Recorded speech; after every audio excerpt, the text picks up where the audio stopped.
everyone, welcome to Decked. My name is Tyler, and with me today is my friend Ray. Hi Tyler, how's it going? Good, Ray, how are you? Doing well, doing well. This week on Decked, we're going to be playing a game of Call of Cthulhu, which you can see on the table before you.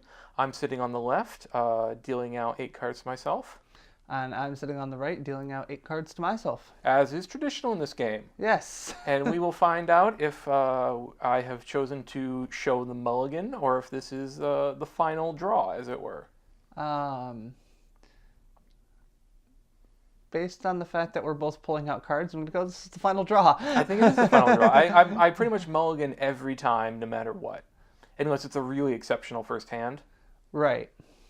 In this game, I'm going to be playing a deck called Rituals of the Silver Yog-Sothoth, which was designed by a card game DB user named New Phoenix, and it combines the Silver Twilight faction with Yog-Sothoth. And I am playing a deck that I lovingly call Arcane in the Membrane. Mm-hmm. This is a Miskatonic and Yog-Sothoth deck of my own devise. Mm-hmm. That, as you're going to clearly see, has a very defined theme to it. Right. It's pretty exceptional when it works, and it worked every time I saw it played. Yes, I was quite happy with how this played out. Mm-hmm. Here I am. I'm going to call. I'm going to tap the table a lot. Mm-hmm. That's what I'm going to do.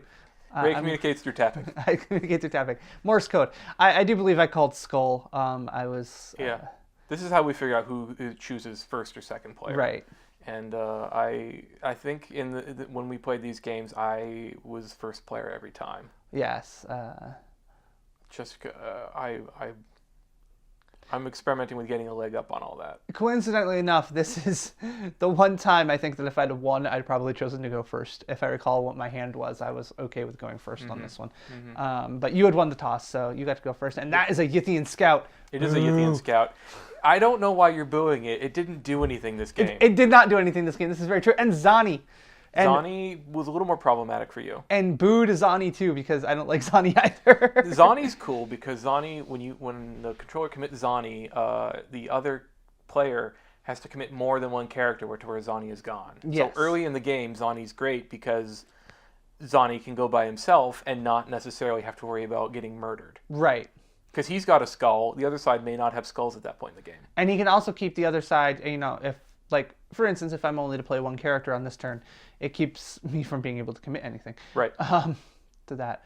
That is a Key Seeker who has 2 arcane symbols and an overworked graduate student who also has 2 arcane symbols, coincidentally enough. The Key Seeker, when you win a arcane struggle by 2 or more arcane icons, has an ability that you can, after you can exhaust him, to take the top card from your discard pile and put it on your in your hand. Terran Time, which is what I just played on the second dragon there, is from the new For the Greater Good set. And that, whenever I win an arcane struggle at that particular location, I can choose to either draw 2 cards or return the top card of my discard pile to the top of my deck. Right. That's every time you win an arcane struggle. Right. That's every time you win an arcane struggle. The Overworked Graduate Student, which was also played, he reduces the cost of the first research card that I play each turn. First research event I play each turn by 2 to a minimum of 1, or you can exhaust him to lower the cost of the next student or faculty character you play by 1.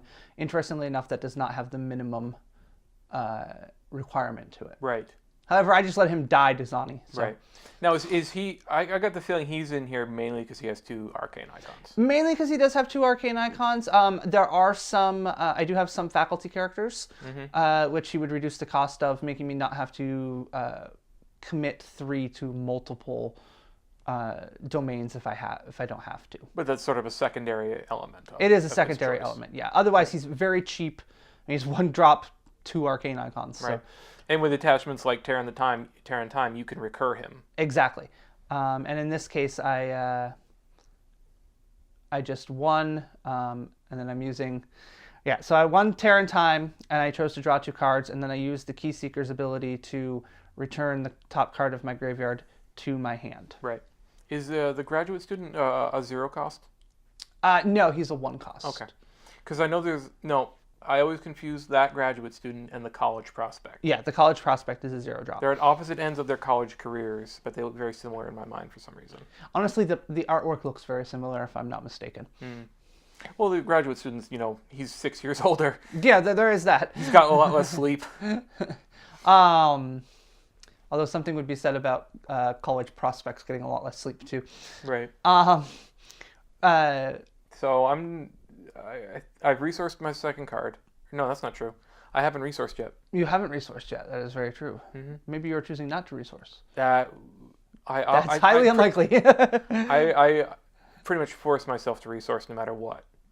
And I've gone 3, so it's Carl Stanford. It is Carl Stanford. Carl goddamn Stanford. Yes, Carl goddamn Stanford. To differentiate him from Carl fucking Stanford, who belongs to the Cthulhu faction. Yes. And actually, the playing of Carl Stanford did kind of screw me up, because I did have a faculty character that cost 3 in my hand, and I was going to reduce him to 2 when I played the overworked graduate student. So he actually kept me from doing stuff. Oh, and there's the seal. The Hermetic Seal, which Yes. I don't... I play almost exclusively just to make it day. I very, very rarely get to trigger its disruptability. Right, and the fact that it's... I have played decks where it constantly being day is a problem. This particular deck I'm playing really doesn't care about night and day. Nope. But I know that your deck definitely likes it to be day. Well, I mean, the Hermetic Seal works with Guardian of Dawn, and I believe that's about it. Yeah, and that's the big thing, I know, because the Guardian of Dawn definitely gets much beefier. She's a great 1-drop character. Yeah. And then once the seal shows up, she's got staying power. Yeah. The only thing she could use after that is more skill. Right. And so, Carl goddamn Stanford just got you 3 icons on my Terror and Timed. Like you had mentioned off mic earlier that Carl is just a great character overall because he's for his icons and his skill and his cost, and then he's got his add-on abilities, which can make the other player think. Yes, they definitely can, and it definitely changes how you play sometimes. Like I said, in this particular case, it changed how I was going to play this turn. Because you had the 1 key seeker. I have the 1 key seeker. I have the 1 key seeker. I'm resourcing, and you've gone 2-2-1. Yep, 2-2-1. Yog-Sothoth all in on one of them. Right. Which, if I'd been, if I'd been a little more cagey, I might have been thinking you were planning on like a frozen time. Right. But I think I might have been metagaming a little bit, and I was pretty sure you hadn't picked that box up yet. Fair enough. That's Sebastian Blake that just came into play. One of the few characters in this deck that has no arcane icons. He has a terror and a combat, but he has the ability, when he succeeds at a story, to return cards from the discard pile. Because this ties into your big combo later on, is getting them back to repeat. Right, is getting cards back to repeat. And he does work as a little bit of fodder at the beginning to keep things from... the terror and the combat does help a little bit. Having just a little bit in the deck helps. Having a splash of those is always helpful. Yes. And that is a cultist of the key, who can exhaust to add or remove an arcane struggle from a story. That's a struggle. Yes. Okay. And I'm keeping my mouth shut. I don't want to give away the big reveal when it happens. Yes. And I'm adding an arcane struggle to the Terran Time one. Right. In the hopes that I'm going to be able to draw a lot of cards here in a second. Right. So the first part of your strategy is the big dig. Yes. Through Terran Time and things like that. Yeah, that's definitely the first part of the strategy. And honestly, having extra cards is more options, never a bad thing. Cards are options. Yep. So you just made Zani insane from that, and then you killed the Yithian scout from the combat. Yeah, at this point in the game, I was still thinking it would part of this deck's thing is it's beneficial to get the Yithian scouts moving back and forth. Right. And so I'm generally pretty willing to sacrifice someone like Zani to get the Yithian, to make the Yithian deck. Right. Right there, initially I was going to ready the Key Seeker because that's what I'm used to having to do with this deck. But as I had no cards in my graveyard, it didn't make any sense. I needed the defense of Sebastian Blake going into the next turn more. Right. So I readied him instead. So here are success tokens. And then I realized that there were 2 arcane struggles and I won them both. Yep. Therefore, I got to straighten both of them. And then after the skill check is when we get to trigger our respective responses. Right. So I'm now triggering Terran Time twice. So that's 4 cards I'm adding to my hands. Which I think I liked Terran Time the first time I saw it, but seeing it in action makes me respect it even more. Yeah, I really like it. I mean, it's a very limited attachment in the fact that as soon as the story's won, it's gone. But with this deck and the ability to recur things, that's definitely one of the cards I try to target with recursion when I can. I mean, getting stuff back is Yog's thing. That's what they do. Yeah. And Terran Time, just, if you've got the arcane icons, it's worth it. You have to design for it, I think, because not many characters have 2 arcane icons. Right. So either you're dogpiling characters or you've got lots of tubies. Right. And just for the record, what I was doing there was I was searching for a new Yithian scout because when one enters a discard, I can pull another one out of my deck. You just used the Yithian scout.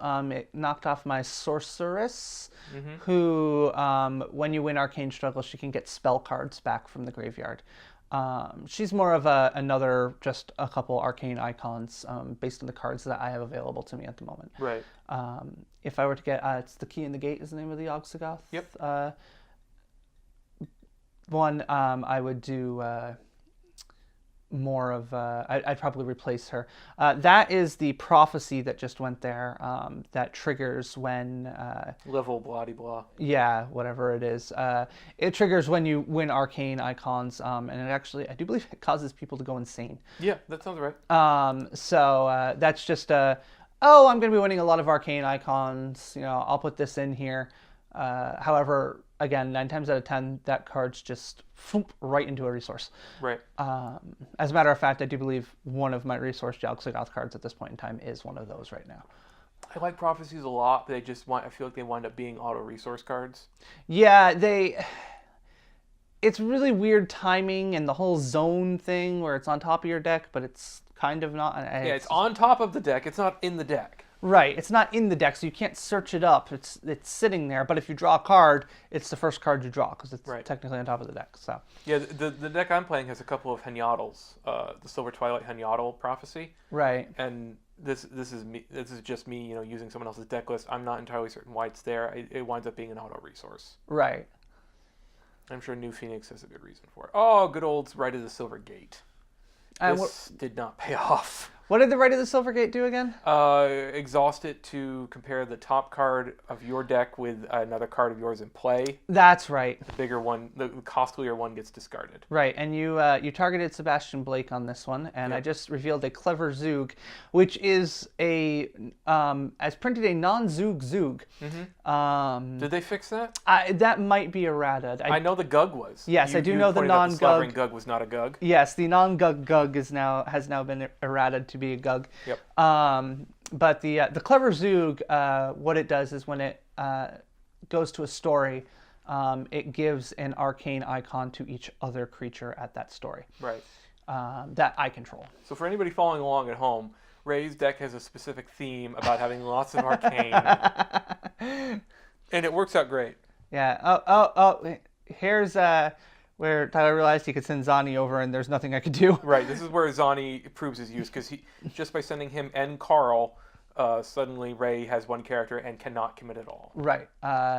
You are winning that story, and Terran Time is about to go into my graveyard. Yep. I didn't get to benefit from Terran Time because it's not my card. Right. Coincidentally enough, I really like the artwork on Terran Time too. Mm-hmm. It's like a tropical island split in half. It's actually like water and then like land. It's almost. Oh, so it's that great a difference in time. Yeah, it's great that great a difference in time. Mm-hmm. And I think I'm deliberating whether or not to trigger Second Dragon. Oh, you have one generic character? Is that what we're? I have looking at two right now? generic Oh, characters. two Both my generics. characters in play are generic at the I moment. feel like this is. Yeah, I did it. I shouldn't have done this. Yeah, This was a game where I felt like, oh, that was a dumb move. Yeah. Because I already had two. I think I went up to the Yithian. Yeah, I had to look through my pile that is my hand Right. to see what I had copies of, to see if it would be, which one of these two it would be beneficial of, because I'm sure at this point in time I had one or the other, another copy in my hand. Mm-hmm. And here I am going for the Cultist of the Key. Adding Arcane Struggles, yay! Mm-hmm. And you did go for the Yithian Scout, now if I recall correctly, you had one in your hand. Yeah, I had one in my hand, so I could only pull another one out. Right. And but given what I had in play, it was the Scout or Zani, and there were only two Zanis in the deck. Right. So either way, I was getting a character. Yeah, I've now got Cultist of the Key every place here. Yeah, that was a poor choice on my part. And I can add Arcane Struggles to things all over the place. Although, in all fairness, this was the first time you had really played against this deck. Yep. And so, you didn't know that my having the ability to add lots of Arcane Struggles to things was going to make a huge difference. You had told me, though. I kind of had, but... You told me. And it was a little... I mean, you physically said it. You verbally said it, and then it was sort of telegraphed in the fact everything had arcane icons. Everything had arcane icons, and I did tell you the name of the deck was Arcane and the Membrane. Yep. And it's even I can sort of tell from the pieces like, oh, this card gives more arcane struggles. This card gives arcane icons. Yeah. So now I'm trying to figure out what to do with my turn. Because the only threatening character I have is Carl. Yes. Because the Yithians aren't going to do much against me, and Zani's tapped. Yep.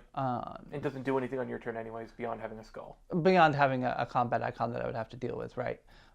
You do have two Undrained Domains. Yep. I might have been I was probably just playing that for intimidation factor.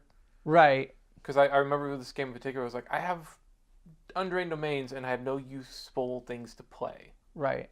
And that may have been my first resourcing of a neutral card. Which at this point in time there's no loyal and no steadfast in here. So at this point in time, throwing out a neutral card wasn't going to issue me. So tell us about this struggling artist you just played. The struggling artist. So the struggling artist makes it so that arcane struggles happen first at any story that she's committed to.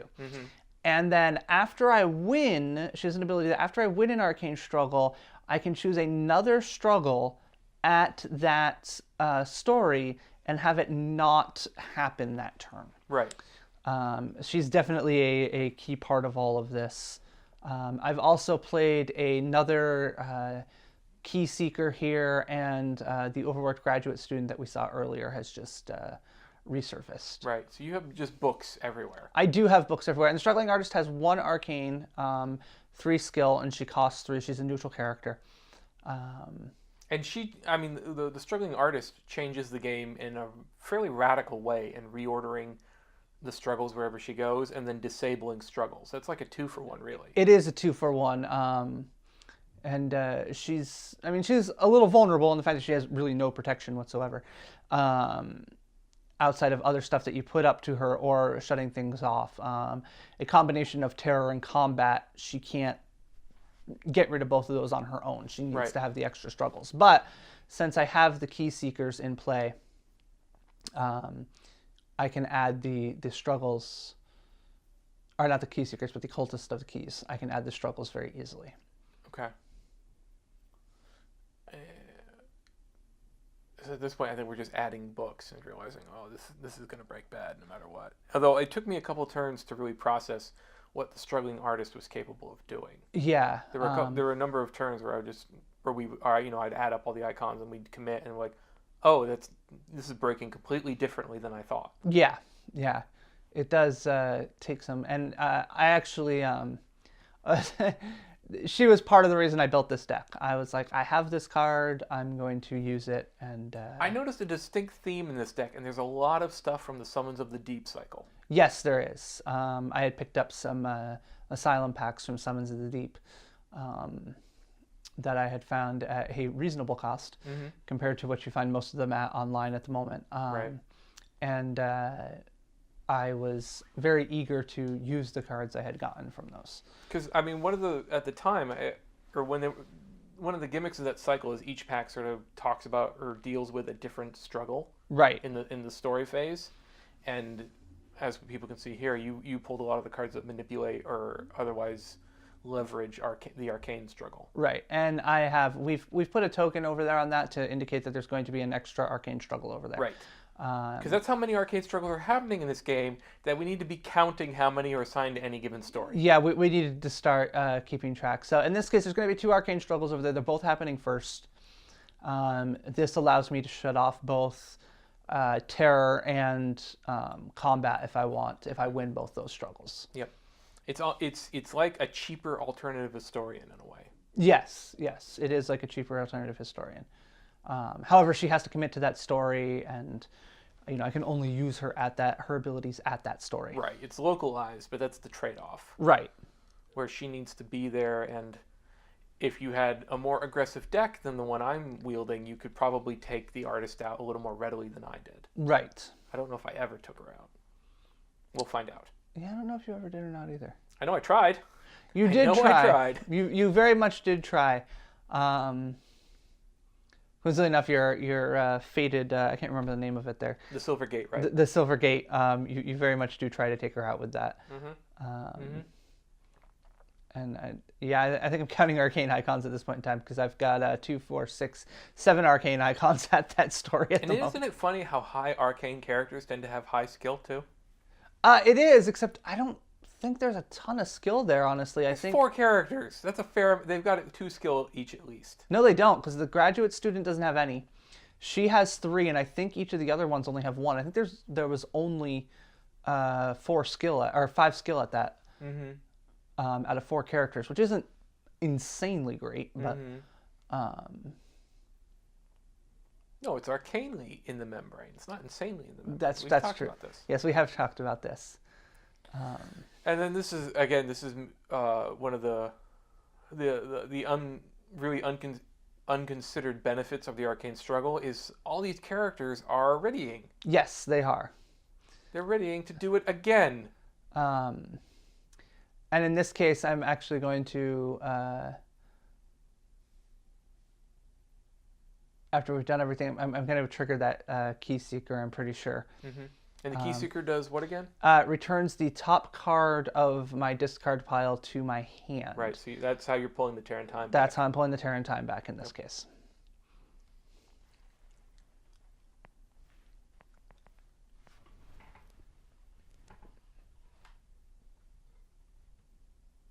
Okay, so my turn's begun. My turns are significantly less interesting than what he's doing. Because my turns are very involved. What I was really impressed by your deck, and as I thought about it after the fact, and was sort of getting over the fact that how well it did was. It did really well. It's like you had a distinct plan. I did. And you executed it really well. Yeah, I'm very interested the next time I play this deck to see if it works as well. Well, I think I'll have a better idea of what linchpins I need to be kicking at. Yes, and not triggering second dragons and right. And things like that. Yeah, it's all learning. It is all learning. This is me trying to take out the struggling artist. Yes, and so you're targeting the struggling artist. I'm flipping over the top card, and it's Unwar. Umar, also a problematic character. It's probably not bad that he went in the discard then. Right, and you were very surprised to see that. Well, you had all these, weenie chump characters, and then an ancient one appeared. Yes, and then an ancient one appeared, but he is a very arcane ancient one. Right. Yep. He actually has he is an ancient one with no terror. He is the most ancient one. And he has a text ability that keys off Arcane as well? Actually, his text ability keys off when he readies. So essentially Arcane related. Right. When he readies, I can have a player draw 2 cards, and then I get to look at that player's hand and have them discard 2 cards. We'll talk about that when that happens. Yeah. I just played out B. Ramsdale Brown, which is a pretty powerful recurring character. BRB. Yeah, BRB. Be right back. I didn't want to play him then because I didn't have anything to recur when he entered play. Right. Because he can respond to himself entering play. It's whenever I play a character, I can put a token on him to pull something from the discard back into my hand. Right. And at this point in time, I've basically just kind of let you build up board presence because I didn't care about getting rid of any of your stuff. It didn't. I mean, I didn't really have anything super offensive, anyways. Right. Right. The only skull I have, I think, is Carl. Zani. Zani too. Yeah, I almost called him Yanni. Yep. So now you got BRB and Carl going after a story over here. Mm-hmm. I probably should have just thrown Zani into the mix. I don't know why I held him back as a defender. That's not a great choice. Yeah.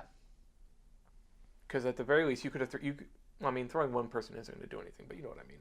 Yeah, forcing me to throw multiple ones. Now, this is where I'm deciding how I'm going to do this, and I'm adding an Arcane Struggle to that. Yep.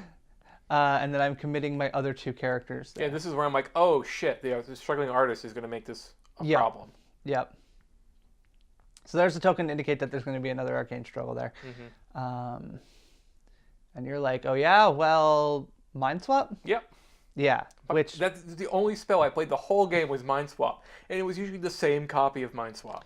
Yeah, and I dislike the card Mind Swap because I keep playing against it. It's a good card. It's really good. I dislike it because it really disrupts me and makes me really have to sit there and think. You got rid of the two arcane icons from the Cultist of the Key and gave them to one of your Yithian scouts over there. Yep. Which is one of the tactical things about Mind Swap is who's getting the icons. Right, and then what are you giving? And you gave me nothing. Yep. So I disabled Terror with the first Arcane Struggle that I didn't win. Or no, I would have been disabling combat and I couldn't because I didn't win the Arcane Struggles, and so. So what's the timing on Artist? Do you determine what struggles are being removed? When? It's an action. It resolves right after I win an Arcane Struggle. So it's like a disruptive response. Yeah, it's like I think it's a response is how it reads, but because the trigger is when it, right? Because it has to happen at that story. Yep. And let's see here. I've drawn cards. I'm looking, going, wow, I have a ton of cards in my hand. I could probably resource something, huh? You had a fifth of your deck in the hand right now? It wasn't quite that bad, but it seemed like that at times. And again, another neutral card down. Again, doesn't matter if I'm starting to do neutrals at this point in time. And at this point, the Steadfast or the Loyal, really. Right, exactly. And at this point, I've built up to 4. It's a fairly safe guess that I'm probably building up to be able to play in UR when he comes up. Right. Yeah, in this deck in particular, you hard play the Ancient one. I do, yeah. I'm trying not to say hard cast because that's definitely like a magic term. That is definitely a magic term, but yeah, hard play, hard pay, full pay, yeah. All right, what am I playing here? Oh, look, it's another student. They're over at graduate students everywhere. Universities run on them. The university is run on them. However, I can't put out faculty members for cheap because, Carl goddamn Stanford's out there. Yeah, but how much did that really impact your play? It didn't really impact my play all that much, although I do know I'm sitting on a strange librarian. But you've got a 4-cost domain there. I do have yellow on it? There is a yellow on it. It's there's 1 purple, 1 yellow, and 2 neutral. But I was saving it for other things. That right there was a Total Eclipse, I want to say is the name of the card. Yep. It adds an Arcane Struggle to each story. Hence the markers. Yep. Right, because you played that out right. And this is where I started really realizing the full scope of what this deck was trying to do. Yeah. And did. Because there came a point where it didn't matter about being aggressive or worrying about combat. You had packed in the tricks to not worry about it or overcome. Exactly. So now in this case, there's 4 total Arcane Struggles that are going to be resolving at that particular story, which means I can shut down the other 3 icons. Yep. Provided I'm going to win there. 4 Arcane Struggles, nothing else. Yeah. and Stealing the Glory. This is the other part of the combo. So whenever I would win in Arcane Struggle at this story until end of phase, I may place a success token on the story. Another alternative way of placing success tokens at stories that we've seen in previous episodes, like when you used Under Surveillance. Exactly. In this case, I just threw everything at that one story. And the reason why I'm throwing everything at this one story, and this was a strategic play to go for this story, because some people might say, well, geez, you already have 2 success tokens over at that other story. The reason why I'm throwing everything at this story is because I really want to win this story, because this story allows me to have each player take a story card in their one pile and shuffle it back into the story deck. I keep getting dicked over by this card because I forget what it does, and then you go for it. Right, and in this case, you'd already won the second dragon. You have 1 story card won, and I'm at 0. Yep. And I needed to even that out. And since you don't shuffle back in the one that you... I would argue you're not evening it out. I was not evening it out, right? I was actually putting myself into the lead by doing this. Now, you've committed everything, once again, thinking about the concept of...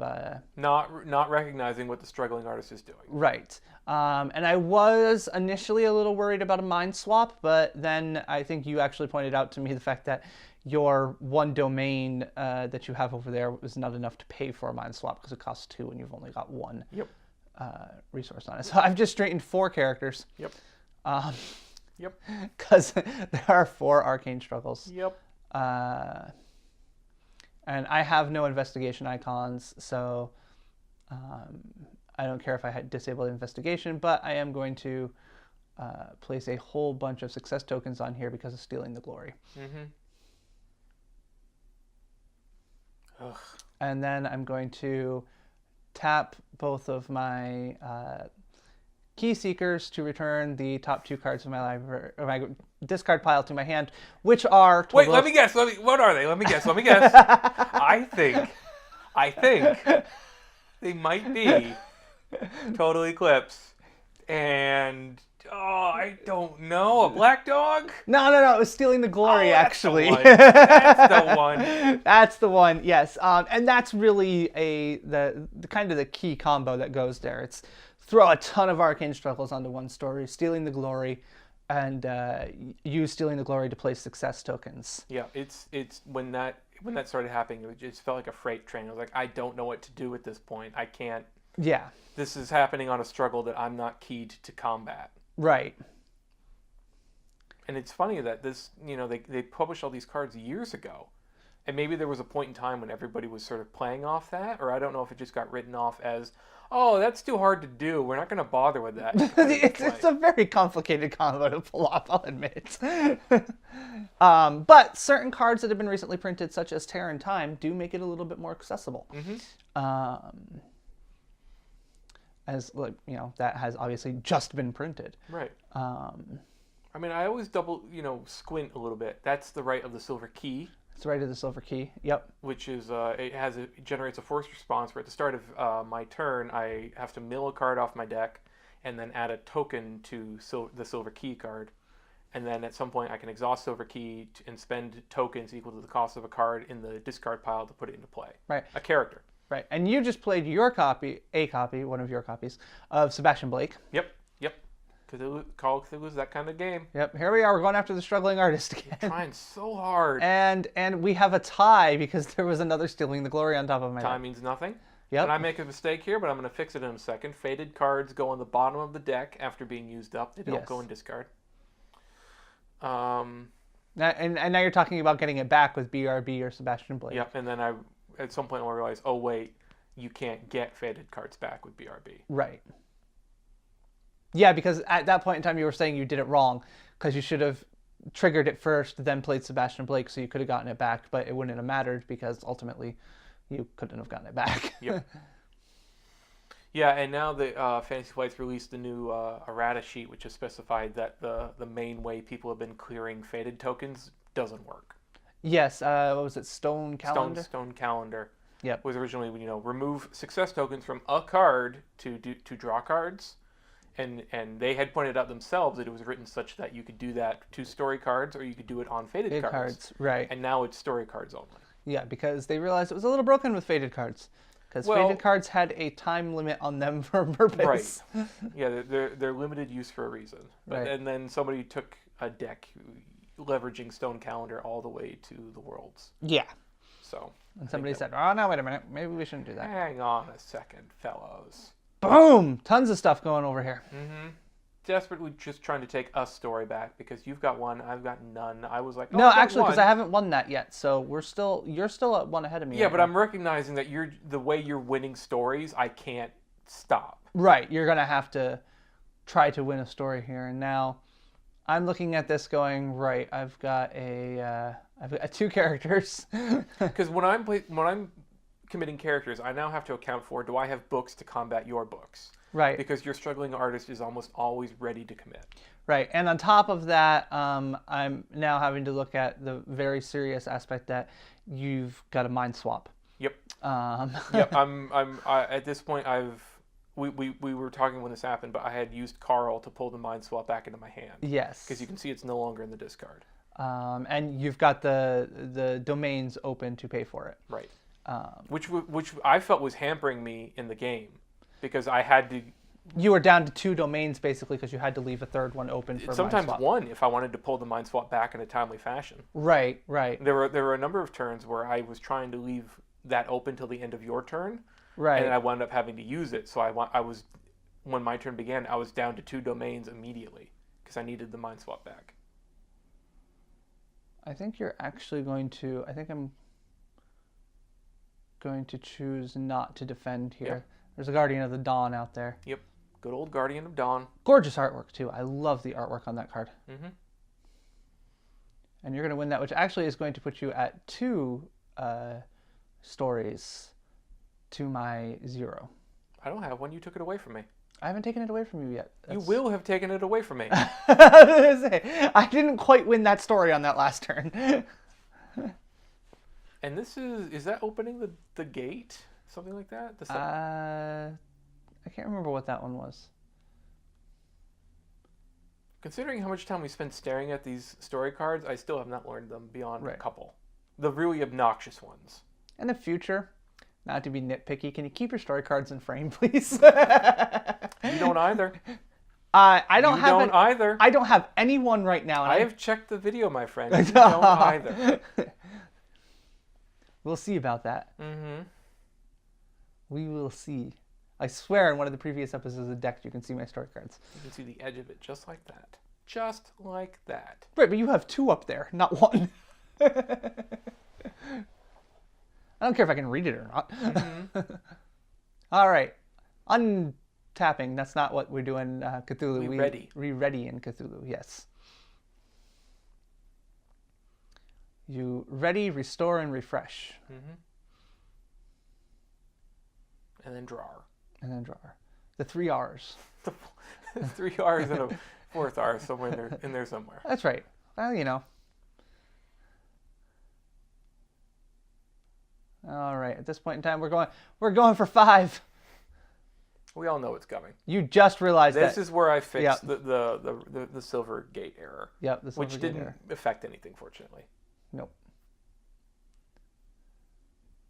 This is how infrequently I've gotten to play with faded cards, where I don't remember how they work. Yeah. Or at the very least, you've had faded cards run all the way through. And there he is, the most ancient of ancient ones. Umar Atwil? I believe so, yes. Yep. And he's got willpower, and he's invulnerable, and he has like 3 arcane icons. Yep. That's the weird thing about Umar. It's because he doesn't have terror. They gave him willpower. Yep. I was trying to remember that earlier. I was like, does he have toughness? What's going on over there? Yeah, no. No, he has no terror, so he has to have willpower. Because he's an ancient one, and that'd be crazy. Right. What's really funny is that it's actually easier to remove willpower from a character than it is to remove terror icons, I swear. Well, depends. A conspiracy has entered play. Yeah, what is that conspiracy? That is rifling the... Combing the archives? Combing the archives, thank you. It's if you win the conspiracy, it lets you go get tome and relic cards out of graveyards or tomes out of graveyards and put them into play. Mm-hmm. It's also a non-standard icon arrangement, a struggle arrangement. Exactly. It's 2 arcane and 2 investigation. Yep. It is there solely as an easy win for me. And then also a card draw engine, apparently, because there's put Tearing Time on it. Right. Well, with 2 arcane struggles to start. Right. 2 arcane struggles to start. Yep. So, without adding anything, and we already know that this deck can obviously add stuff. Yep.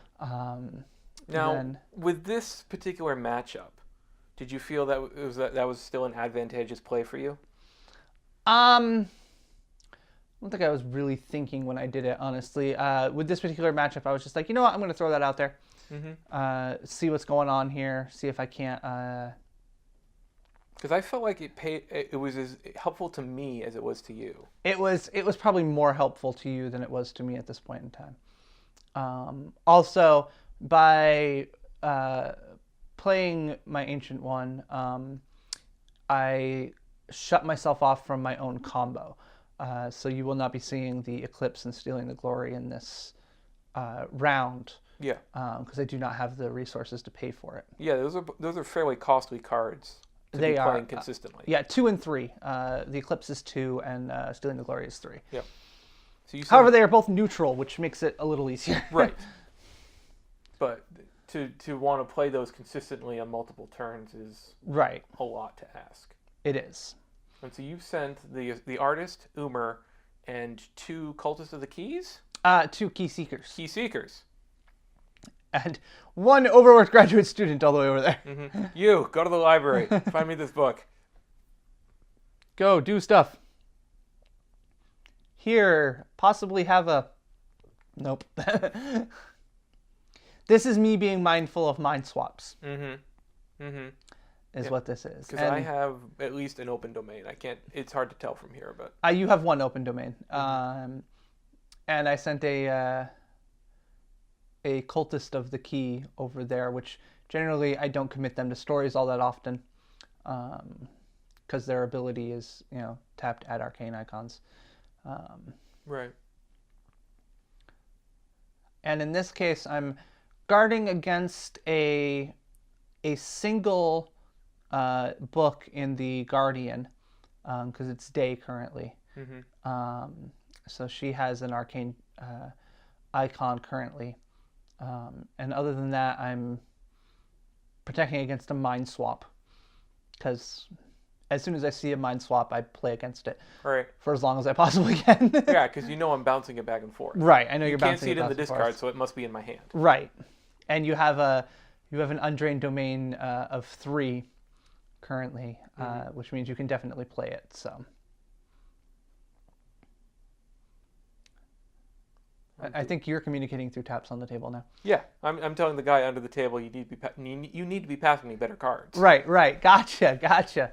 I see how it is. Yeah. The syndicate playmat isn't just for looks. It's actually No, there's a compartment underneath the mat where I keep all the key cards. Gotcha. That Guardian just does yeoman's work, yo person's work. Yeah. She's a great 1-drop, and then once it's day, she gets even better. Yeah, and she really does, and. Mm-hmm. But she was doing all the heavy lifting that I was able to do, because all my other cheap characters are like the Yithian Scout and Zani, who are just not paying off in this particular matchup. Right. Although in this case, I think I threw them over there just to have skill. Yeah, it could have quite possibly been that. They're not going to die. Right. And at this point, I don't. You just mind swapped. Yeah, and then that's why I threw in the Scout. So it'd be a 0 for something, a something for nothing trade, and still have the icons apply to the struggle. Right. Which in this case, I think basically gets you. You're going to end up with 2 success tokens at that. Mm-hmm. Because there's 2 investigation icons, struggles at that conspiracy, and the Guardian has an investigation, if I'm not mistaken. Yep. That's her normal icon that she always has. Which is what makes her a great 1-cost character. Right.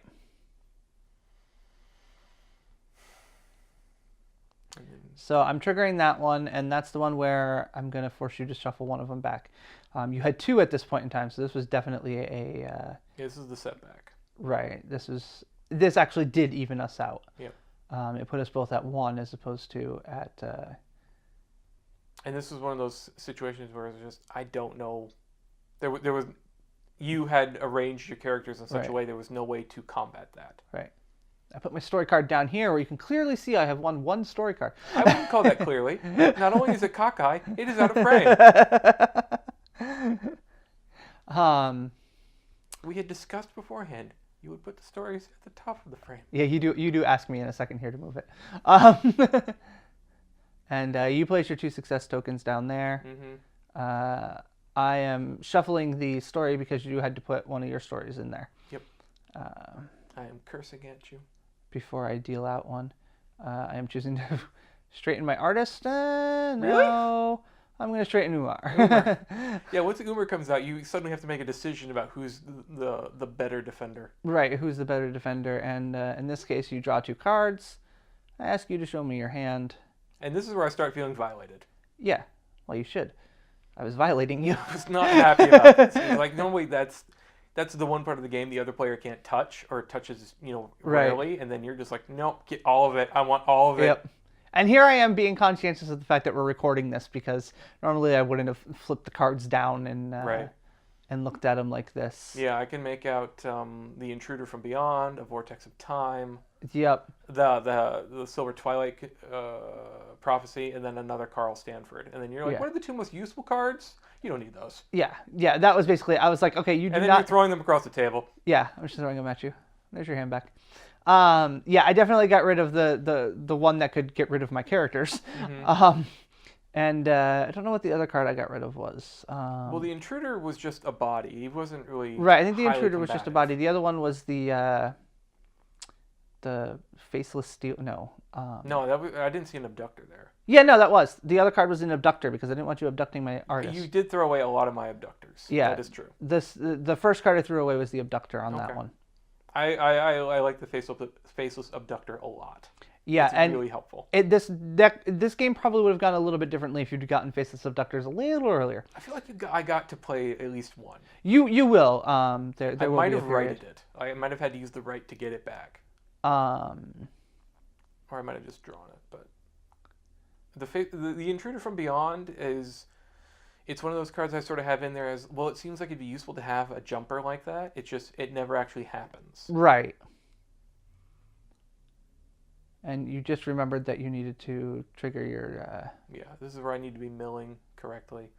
And that's a Recruiter for the Lodge, which lets you burrow through the top of your deck for cards, but I won't be worrying about that in this instance. Right. Now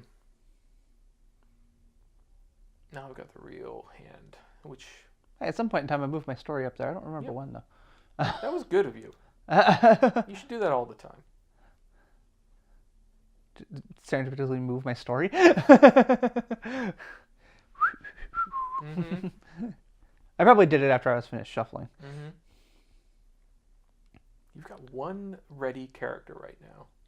2 ready characters. What's the second one? I can't make it out. I have a Cultist of the Key down by my arm. Okay. And then I have Umar up at the top. I always think of that as the support card position, but you didn't have any supports. Did you have any supports? No support cards. Interesting. Was that intentional?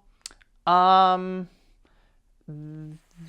outside of the attachment supports, I mean, sure. Technically I do have... but no, locations or just things. Terror and Time. No, I may have a location in the deck. I can't remember off the top of my head or 2. It wasn't something that ever came into play. Mm-hmm. It wasn't necessary? Yeah, it wasn't necessary. Okay. Focused a lot on characters. Coincidentally enough. I just pulled back a Mind Swap. Oh, yes, because... That's the only useful spell I have. Yeah. Coincidentally enough, a Plague Stone would just wait me out. So. Yeah. Kind of shuts. Plague Stone solves a lot of problems. Plague Stone does solve a lot of problems. But it makes it night. That it does, and you don't want it to be night in that deck. So. Mm-hmm. And then I was like, "Fuck you! Here's Zani." Yeah, and I'm like, all right, I have to commit these 2 characters if I'm going to commit over there. You're like, I'm going to win this conspiracy. I want it so bad. And I think at this point in time you had forgotten that you had just shuffled the story. and you were like, all right, if I do this, I can win. Yeah, I do that a lot too. My mind is usually lagging like 2 to 3 turns behind. It's problematic. Right. It's like, we're going to go all in and win. Oh, we're not done yet. And do I want to do this? Oh, sure, why not? I look over to the left. I don't acknowledge the fact I don't have the story cards I think I have. Yes, but you were, mind swapping, so. Mm-hmm. And I'm guessing you took, because you can mind swap with anybody. I'm guessing you took Lars. Probably. That is one of the major advantages of mind swap. It doesn't care where the characters are. Doesn't care where the characters are, outside of the fact that you can only mind swap between one of your opponent's characters and one of your characters. Right. And it doesn't care if they're ancient ones or not. Mm-hmm. So in this case, all this stuff happened, and Terran Time went away, and you won the conspiracy, and now you're back up to 2 1 stories, and I'm still at 1. Yep. But it doesn't feel the same because suddenly one of my 1 stories is in an orange sleeve. This is true. One of your 1 stories is in an orange sleeve. I feel dirty and contaminated. Come on, orange is good for you. It prevents the scurvy. Mm-hmm. And then you're violating my hand. I'm violating your hand because I get to ready Umar, which is part of the reason I threw him at that whole thing down there, was that I was like, oh, I can ready him and start digging through your deck. If I'd pulled another Right of the Silver Gate out, I totally would have nuked Umar. Because do you have a higher cost card than him? No, Umar is the high cost of the deck. However, with your luck, as you were going through, you would have shown another Umar. I would have shown another Umar. And what are you taking away from me this time? I see the Abductor. The Abductor and Sarah Van Shaw. Sarah Van Shaw, yes. Who's an excellent character all around. Yes, she is an excellent character all around. I never had the tomes to make her secondary ability kick in. Right, but her primary ability. Right, but she has an ability to. She has 2. Take rituals. Her 2 abilities are, when there's a tome in play, all lodge characters gain a skull in a book or something like that. Right.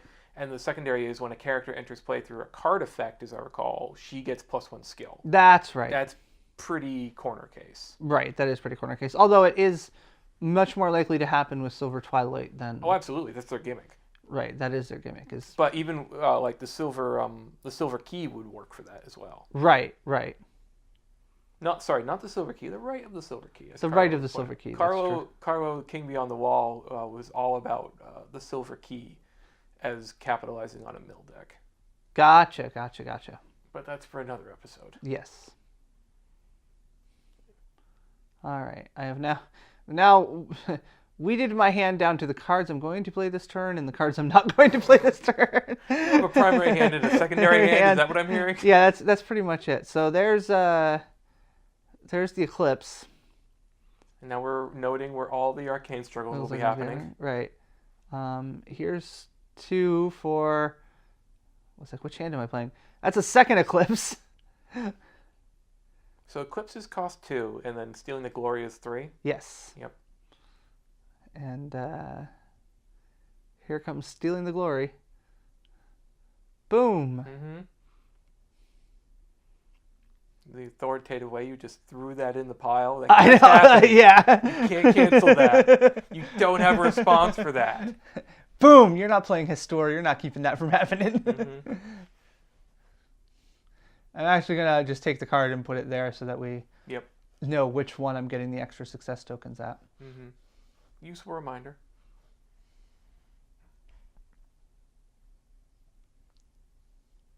And we're going to tap both of those and add 2 arcane struggles there.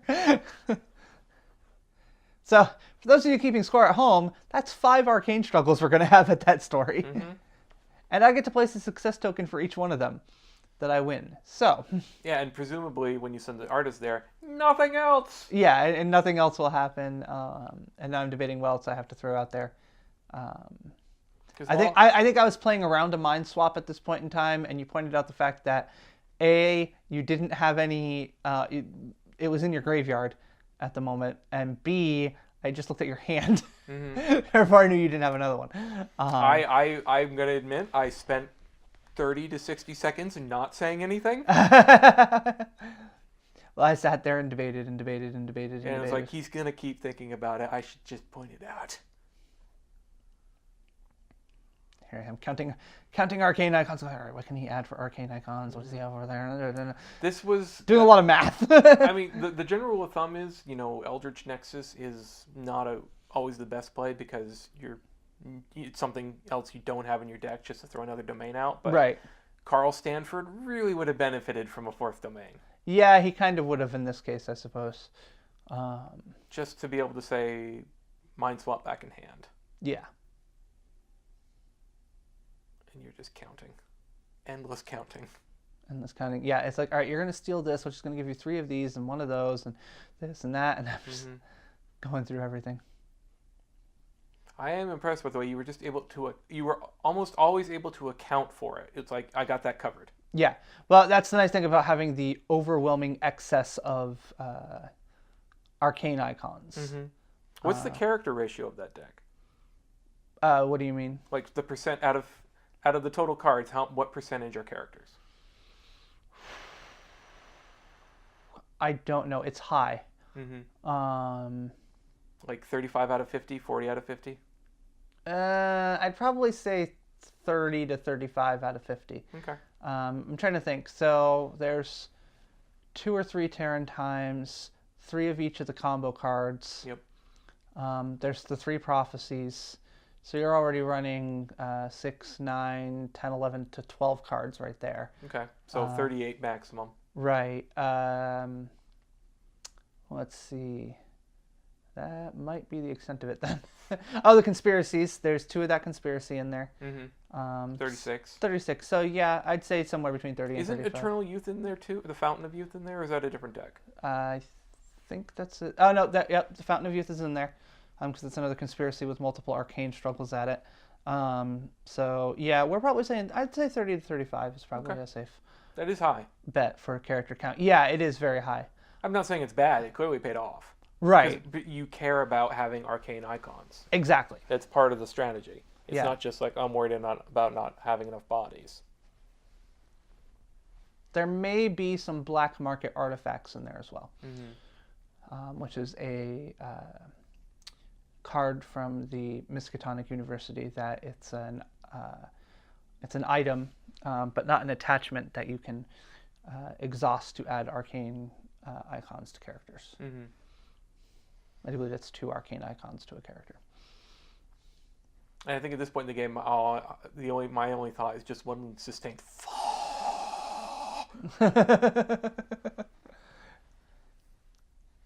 because I mean I have respectable characters. They can't compete in terms of icons though, and with the artist, you're just like, no, I don't care. Yeah, exactly. It's shut down everything I can at this one particular thing.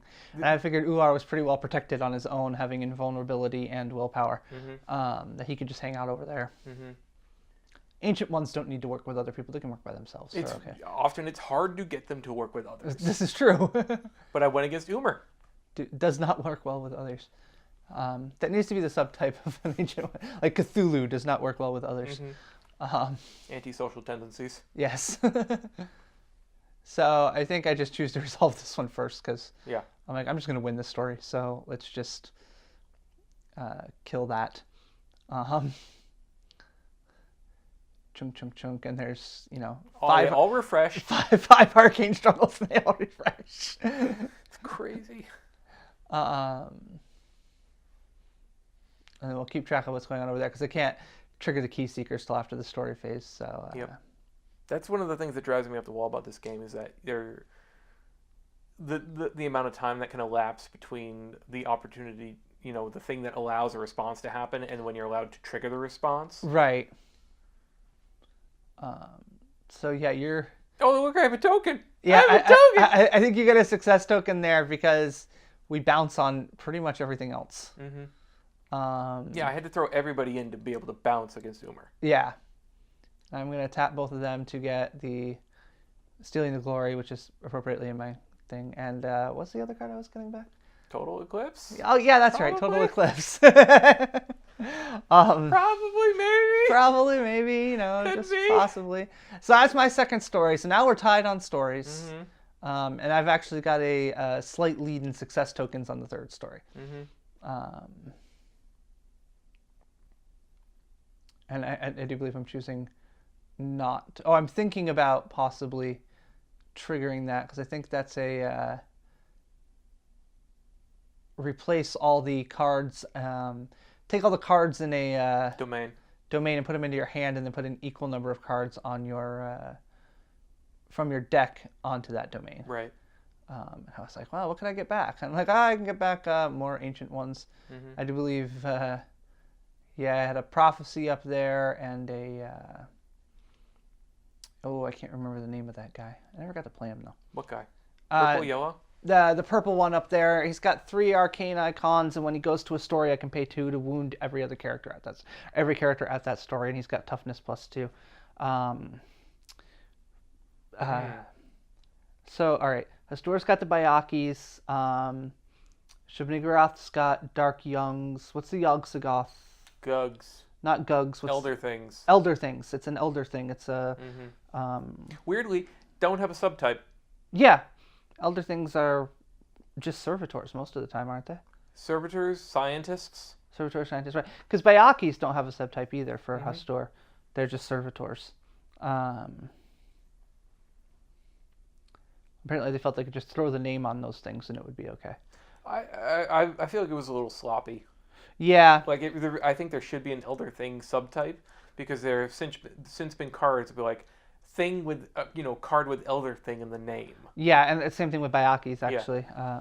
You may search your library for a card with Bayaki in its title and add it to your hand, which is kind of cool because it does let you get non-character cards. Bayaki attack. Exactly. But that's the only card that applies to. So. Yep. Migo's got their own type. Everybody else should. Yay, Migo.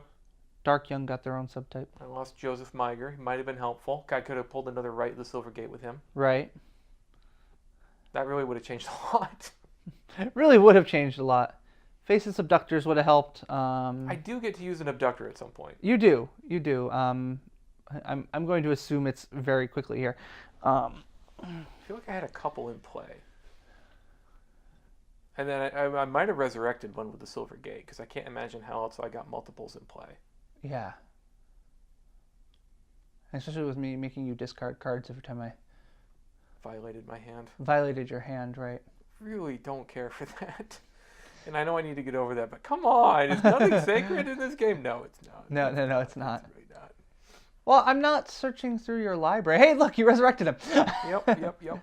Speak of the devil.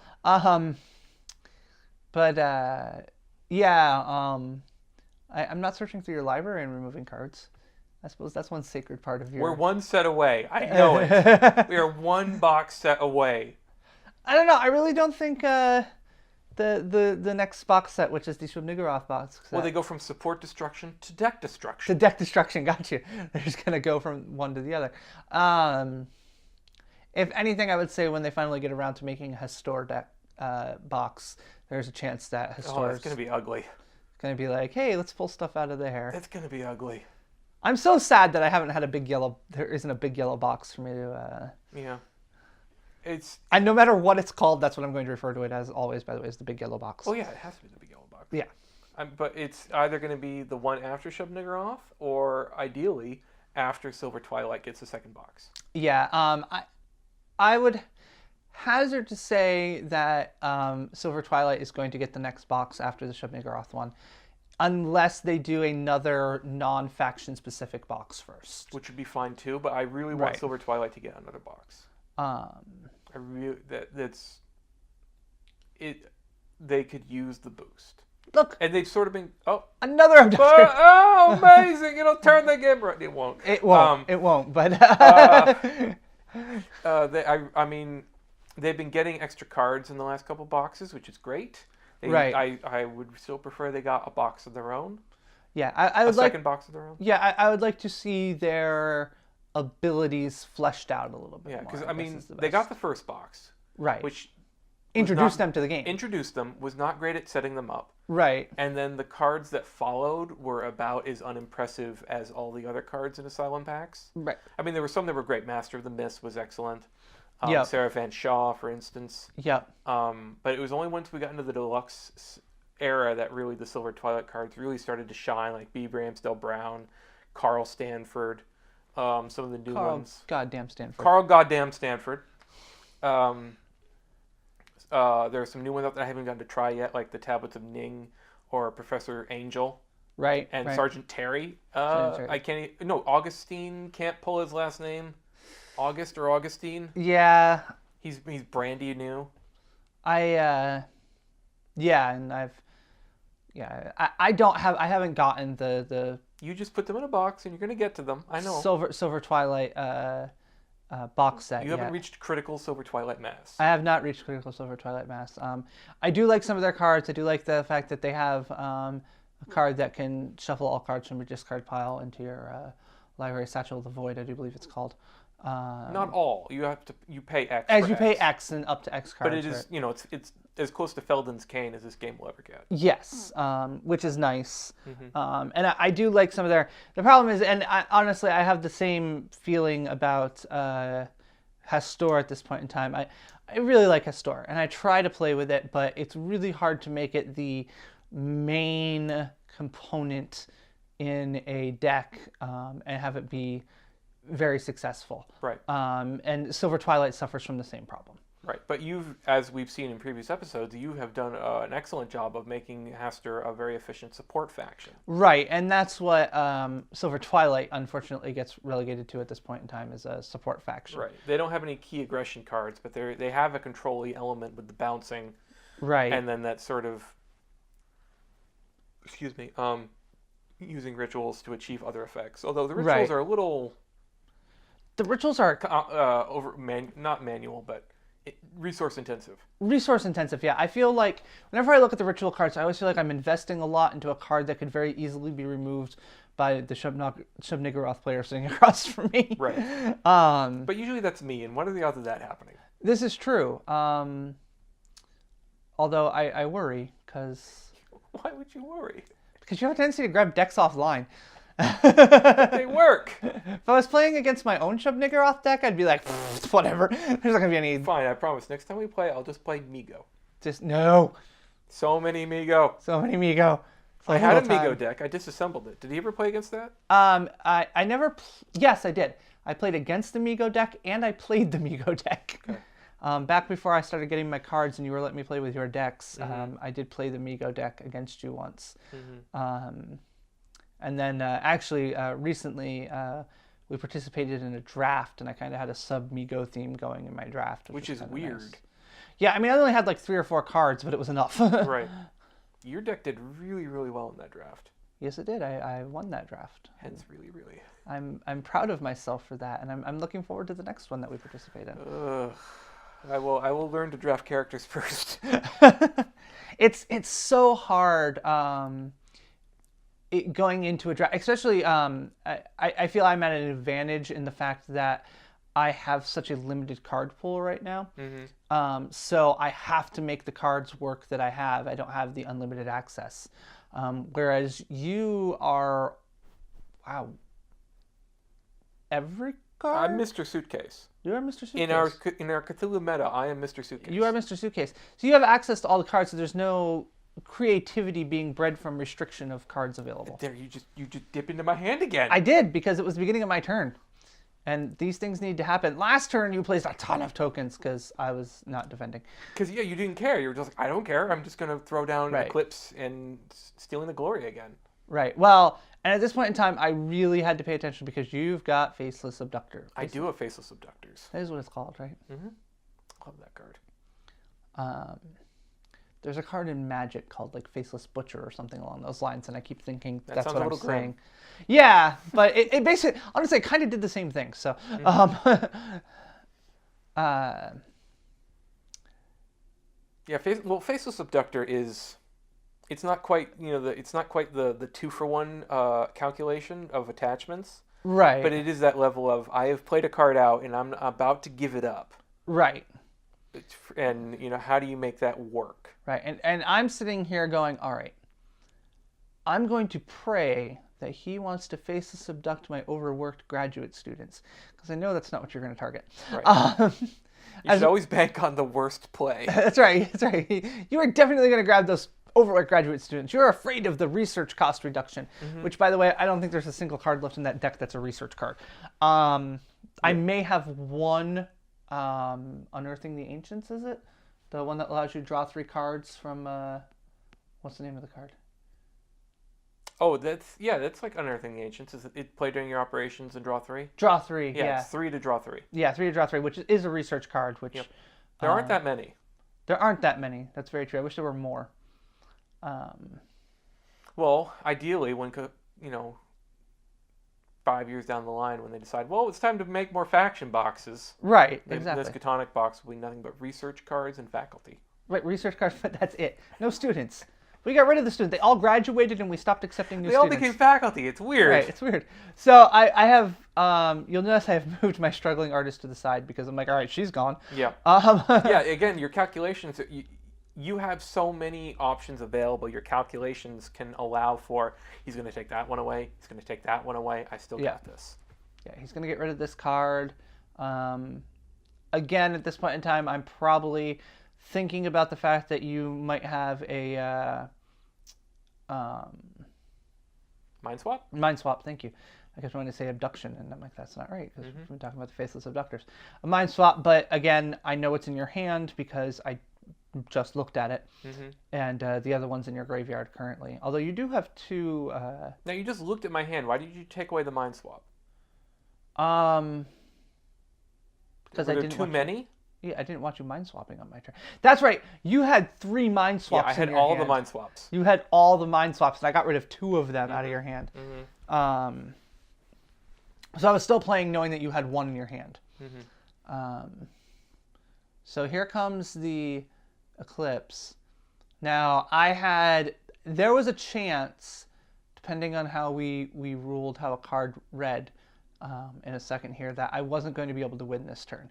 And if I hadn't won this turn, you would have won. No. You just had me reveal the top card of my deck for something. Vortex of Time. Vortex of Time, right. And that was 5 cast, 5 drop. That's a 5 drop as well. The